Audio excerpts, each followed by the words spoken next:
යාළුවනේ කොහොමද ඉතින්? ඔයාලා දන්නවද මේ ඇඹරෙල්ලා මාළුව කොහොමද තෙල් දාන්න නැතුව යන්නේ කියලා? අද මම කියලා දෙන්නම් ඇඹරෙල්ලා තෙල් දාන්න නැතුව වෙන. ඉස්සෙල්ලාම ඇඹරෙල්ලා ගෙඩි ටික හොඳට හොදලා අර විදිහට පීල් කරලා නැත්තම් පොතු ඇරලා මෙන්න මේ විදිහට කෑලි වලට කපා ගන්න ඕනේ. කපාගෙන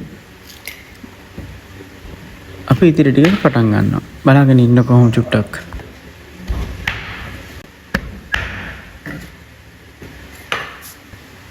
ඊට පස්සේ අපි මේ ටික මැටි ඇතිලියකට දාගෙන ලුණු කුඩු, මිරිස් කුඩු, කහ කුඩු, අමු 3-5 කුඩු, ඊට පස්සේ ගම්බරිස් කුඩු, කුරුඳු පොතු.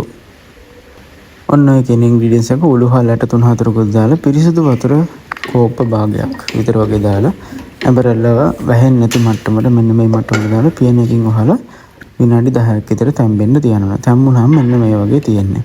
අපි ඊට පස්සේ මේ 3-5ම වටේ ගෑවිලා තියෙනවනේ ඒවත් එක හොඳට ආයේ මේ වතුරත් එක්ක මික්ස් වෙන්න දාලා අපි මේකට සුදු ලුණු කපාගත්ත කුඩාවට කපාගත්ත සුදු ලුණු බී ලුණු ඊට පස්සේ කොච්චි හරි මිරිස් හරි නැත්නම් කරපිංචා රම්පේ ඊට අමතරව සීනි හැදි දෙකකුත් දාගෙන ආයේ කලවම් කරගන්න.